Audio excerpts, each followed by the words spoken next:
Dan saya lihat Alhamdulillah dalam semua majlis ini sambutan rakyat baik.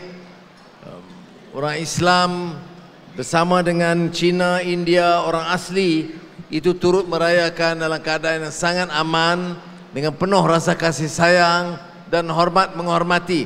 Tahniah rakyat Malaysia semua.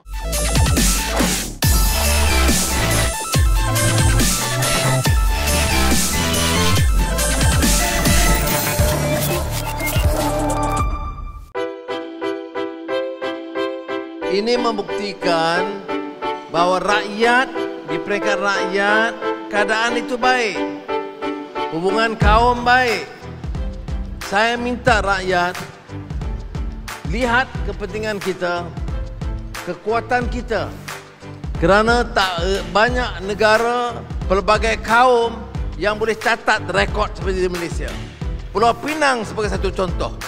Mana ada negara dengan masyarakat pelbagai kaum yang boleh menjaga keharmonian. Sebab itu kita salute orang Pulau Pinang, kita salute rakyat Malaysia. Maka kita guna kekuatan Malaysia, hubungan baik dengan Amerika, dengan Eropah, hubungan baik dengan negara China dan negara-negara jiran ASEAN. Saya dah hubungi semua kawan-kawan saya negara ASEAN, semuanya berpakat.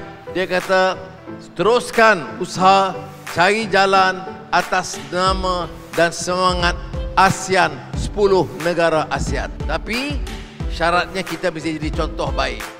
Malaysia mesti aman, ekonomi mesti stabil, dasar ekonomi mesti jelas, rakyat mesti gigih bekerja dan perbaiki kelemahan-kelemahan yang ada.